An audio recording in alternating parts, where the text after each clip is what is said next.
S'il y a des questions, vous pouvez les poser maintenant. Merci, Edith Tesson. Simplement une petite explication.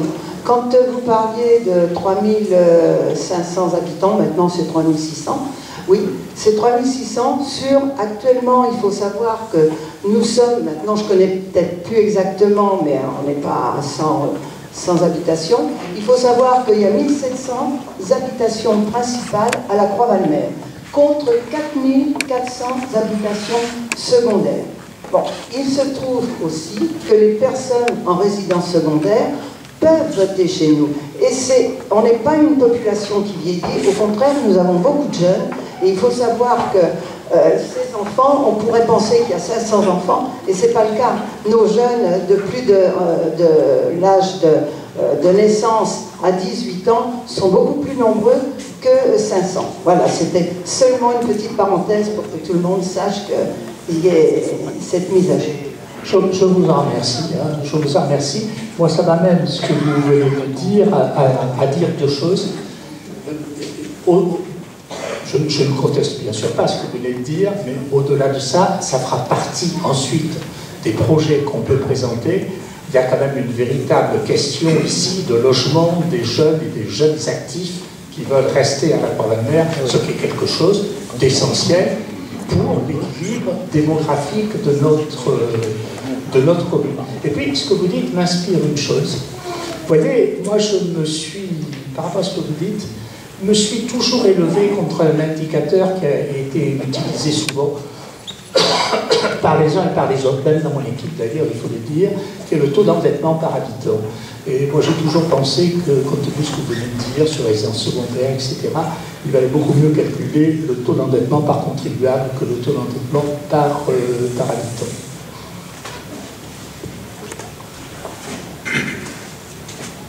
N'hésitez pas. Aucune question n'est malvenue. Voilà, allez-y. Bonjour. Je voulais parler des problèmes. Parlez bien dans le... Oui, je voulais parler par rapport aux problèmes liés au lotissement. Vous savez sans doute qu'il y a un grand nombre de lotissements. Donc l'urbanisation en fait est gérée en grande partie sur les lotissements. Vous savez que si 2014 a été l'année de l'élection du maire ici, ça a été aussi l'année de la loi Allure, qui pose pas mal de problèmes, et en particulier, parce que je suis directement concerné par ça, je voudrais parler de la division des lots. C'est-à-dire que les lots d'un lotissement ne pouvaient pas être divisés si le cahier des charges du lotissement l'exigeait. Or, la loi Allure a assoupli ceci, mais il n'a pas du tout autorisé. Donc ça doit toujours passer par une majorité qualifiée, par un acte préfectoral, etc. La mairie qui est ici depuis a donné des autorisations je crois que je peux le dire, en toute illégalité, ont accordé ces divisions de lots. Qui vont en plus, c'est quelque chose à double tranchant, puis ça va permettre éventuellement des permis de construire par-dessus, qui, une fois la division de l'eau mise en cause, n'aura plus aucune valeur, et ça pourra même aller jusqu'à la destruction des maisons. Alors, bon, je pense que c'est uniquement une question de droit, hein, d'application du droit. Voilà, il y a des gens qui se sont beaucoup empressés de faire ces divisions de l'eau pour permettre à certaines personnes de mener des projets qui ne sont pas intéressés. Bien, alors, monsieur, vous venez de poser une question, monsieur, qui fait partie justement du projet que nous présenterons sur l'aménagement. Où nous dirons ce qu'est notre position sur la loi Allure. Mais en discutant sur la loi Allure, dès que la mairie a fait des choses illégales, on pourrait demander à Bernard Jobert ou à David, s'il est là, je ne sais pas, on pourrait demander de dire ce qu'ils en pensent, comme on pourrait demander à François Raymond, au nom de la SSCD, puisqu'ils ont des positions qui ne sont pas du tout les mêmes, ce qu'ils pensent de ce sujet. Alors, ce que je voudrais vous dire, monsieur, c'est autorisez-moi à ne pas répondre immédiatement sur notre position là-dessus. Nous le ferons à notre deuxième réunion publique où nous parlerons de notre projet. La seule chose que je peux vous dire aujourd'hui, c'est que nous serons très soucieux d'une application de la loi ALUR qui suive la loi. Et vous avez parlé en particulier d'autorisation préfectorale. Je crois que c'est un point qui est un point essentiel. Et il y a une deuxième chose derrière votre question, c'est attention à nos paysages, puisque c'est là-dessus que les choses, que la loi ALUR, qui n'a pas été faite d'ailleurs pour des petits villages comme le nôtre. Hein. La loi ALUR, elle a été faite pour permettre de construire du logement là où le logement est rare, etc. Mais comme on est dans la France bureaucratique où quelque chose qui a été décidé et ça va s'appliquer soudain comme un rouleau compresseur partout, eh bien ça donne quelque chose qui est différent pour chez nous. Donc voilà, le respect de la loi, le respect des paysages, et en même temps nous dirons en détail quelle est notre position lors de notre deuxième réunion publique.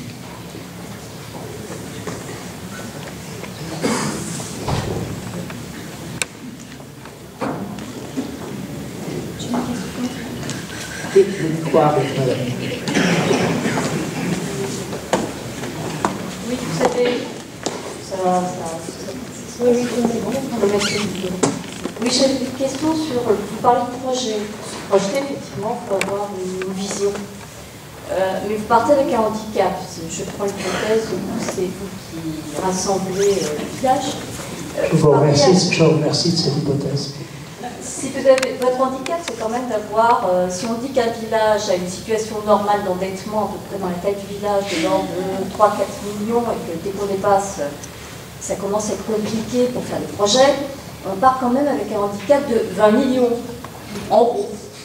Donc le projet, c'est quand même de se projeter comment on va rembourser, en combien de temps, et quels vont être les moyens à mettre en place pour passer à des projets plus importants. Donc il y a quelque chose, quand est-ce que vous allez nous parler de cette partie-là, qui agace tout le monde d'ailleurs? Alors on est obligé d'en parler un peu tout de suite, hein. Sinon ce ne serait pas de jeu. D'abord, madame, je voudrais vous remercier d'avoir dit une chose qui est absolument capitale, ce qui moi m'a frappé dans le débat sur la dette auquel j'ai participé. Je veux dire, je ne vais pas m'extraire en disant les autres n'ont pas été bons, moi j'ai été très bon. On a tous participé de la même façon au débat sur la dette. Mais encore une fois, quand j'ai pris du recul, et l'avantage, vous voyez, à l'issue d'une élection, si vous prenez un peu de recul, et si vous avez un peu d'humour sur vous-même, vous pouvez de temps en temps vous dire j'ai été aussi bête que les autres. Ça aide un peu, vous voyez, il faut de l'humour, mais ça aide. Voilà. Et moi, je suis frappé que l'on ait débattu de la dette sans se poser la question, mais qu'est-ce qu'on fait à partir de cette dette? C'est-à-dire, je sais bien qu'on en conteste la nature, la structure, que par exemple, quand on lit les documents administratifs, on dit la dette, elle était de 24 millions, maintenant elle est de 26 millions. Puis je sais bien que de notre côté, on va dire faites attention parce qu'il y a une partie des emprunts contractés qui sont des emprunts productifs, qui se remboursent eux-mêmes. Ça, c'est le débat sur la dette. Il n'en demeure pas moins qu'on l'a, cette dette. C'est un fait. Alors, effectivement, la bonne question, c'est de dire, et si on arrêtait de polémiquer sur la nature de la dette, sa structure, etc., et qu'on se dise qu'est-ce qu'on va faire maintenant? Eh bien, la question qui est posée, c'est de dire ceci. C'est que si on garde la dette telle qu'elle et qu'on s'assied sur une chaise en attendant que ça passe, nous aurons donné le plus mauvais exemple qu'il soit de manque de générosité intergénérationnelle. C'est-à-dire que l'on aura transmis, puisque la durée des emprunts a été augmentée, etc., ce que je ne polémique pas là-dessus, c'est comme ça. La durée des emprunts a été augmentée, point.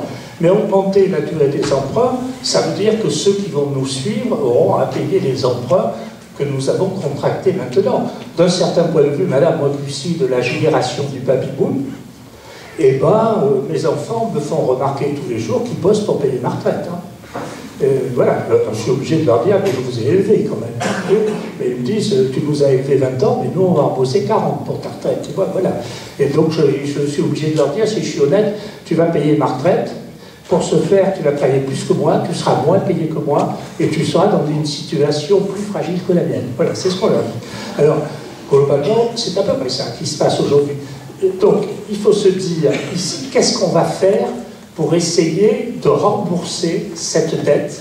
Quelles sont nos priorités? Alors, moi, j'ai tendance à dire, et je suis désolé, j'anticipe sur ce que va dire à la prochaine réunion, il y a quelques petites choses auxquelles on peut penser. La première chose, c'est nous avons dans cette dette des emprunts à taux variables, qui ne sont pas négligeables. Pour le moment, et là aussi, il faut être honnête pour le dire, et pas toujours polémiquer, la variabilité de ces taux nous est favorable. C'est-à-dire que les fluctuations monétaires que vous connaissez, hein, vous les voyez tous, les fluctuations monétaires en ce moment, elles nous sont plutôt favorables. Je crois donc que ce serait une bonne opportunité pour étudier la possibilité de discuter avec les banques de la transformation de ces taux variables en taux fixes. C'est un coût, hein? Je sais que ça a un coût, mais ça rend au moins la dette prévisible. Or, encore une fois, vous voyez, quand on prend le Euribor, puisque c'est sur cet indice-là que notre dette est calculée, le Euribor est au plus bas aujourd'hui, il est monté jusqu'à 4 à 5%, il peut y remonter, etc. Et moi, je trouve que là, on ne maîtrise pas bien l'avenir avec ces taux variables. Donc, si on pouvait, j'ai bien dit, étudier avec les banques, pour la raison que vous venez de dire du coup, la possibilité de les transformer en taux fixe, ce serait une bonne chose. Et puis la deuxième, qui me paraît essentielle, c'est que ce qui favorisera le remboursement de cette dette, ou qui rendra plus aisé le remboursement de cette dette, c'est un accroissement de l'activité économique. Voilà. Et oui, mais ça, c'est un enjeu absolument essentiel, parce que vous pouvez dire, je me mets sous la couette et j'attends que ça passe. Ou vous dites, pour payer ma dette, j'accrois les ressources. Alors, la question, c'est qu'est-ce qu'on fait à la Croix-Valmer pour accroître les ressources? Est-ce qu'on va faire s'implanter des usines? Oh non. Je dirais deux choses. D'abord, je ne suis pas sûr que ça soit souhaitable, et en plus, on n'a pas la place. J'avais entendu une proposition, je ne me souviens plus du tout qui l'avait faite, qui disait on pourrait implanter, comment ça s'appelle, une grande enseigne de bricolage, je crois que c'était dans la zone du Courbonnais. Moi je ne suis pas pour une raison, c'est que le résultat eût été de tuer un ou deux commerces du centre-ville. Et je ne crois pas que ce soit une bonne chose de tuer des commerces du centre-ville à la Croix-Valmer. Je ne suis pas favorable à ça. Donc, si on veut réfléchir de façon pratique et opérationnelle à cette question opérationnelle, hein, pas au fond, c'est-à-dire il faut travailler avec ce que l'on a à la Croix-Valmer. Et qu'est-ce qu'on a à la Croix-Valmer sur lequel on peut travailler? C'est, alors moi, je prends un parti là-dessus en le disant comme ça, c'est une excellence artisanale, et d'ailleurs une excellence commerciale aussi. Donc, ce qui me frappe quelquefois, c'est à la fois, je trouve qu'il y a une qualité des artisans à la Croix-Valmer qui est remarquable. Alors vous pourriez me dire, au moins vous parlez de ceux avec qui vous travaillez. Oui, c'est vrai. Mais enfin, comme j'ai travaillé avec plusieurs, je trouve qu'il y a de la qualité. Et en même temps, je vois, c'est vrai, beaucoup de travaux qui sont faits par des artisans extérieurs à la Croix-Valmer. Alors, on va pas faire la planification soviétique en disant, dès que vous êtes à la Croix-Valmer, il est obligatoire de travailler avec un artisan de la Croix-Valmer. Circuler, il n'y a rien à voir. Par contre, et je sais que ça se fait déjà un peu, mais il faut totalement accroître la coopération entre la mairie, d'un côté, les commerçants et artisans de l'autre côté, pour que l'on puisse toujours indiquer ce que l'on peut trouver à la Croix-Valmer en matière de tous ces travaux que font nos résidences secondaires, dont Mme Tesson parlait tout à l'heure.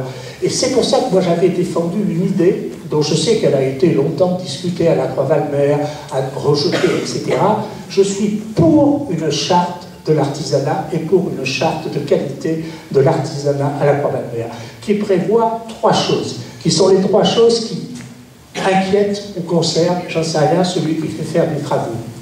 Les prix. C'est quelque chose d'absolument essentiel. La deuxième chose qui est essentielle, c'est les délais.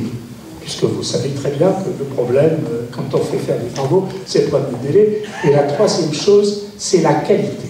Et à partir de là, je dis, il ne doit pas y avoir quelqu'un qui s'installe à la Croix-Valmer ou qui fait faire des travaux à la Croix-Valmer qui ne soit au courant de cette charte et qui ne soit capable de comprendre ce à quoi il va avoir droit s'il fait travailler des artisans de la Croix-Valmer. Et comme je le disais à l'un d'entre eux l'autre jour, qui est celui qui fait de la plomberie chez moi, je lui disais, voyez, chaque fois que vous embaucherez quelqu'un, eh bien, on peut espérer que ce quelqu'un va se marier.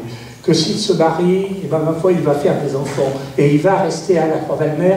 Et petit à petit, avec le potentiel que l'on peut avoir, qui n'est pas exclusif d'autres initiatives, il faut absolument arriver à faire s'accroître l'activité économique.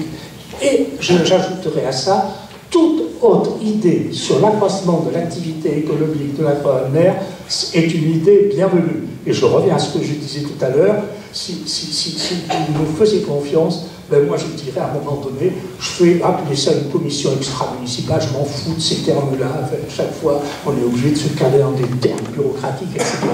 Mais allons-y, tous ceux qui sont intéressés par la croissance économique de la Croix-Valmer, travaillons ensemble, élus ou pas élus, pour faire émerger le maximum d'idées possibles. Plus on fera émerger d'idées, et plus on arrivera à résorber notre dette, avant de devoir refiler le bébé à ceux qui nous suivent.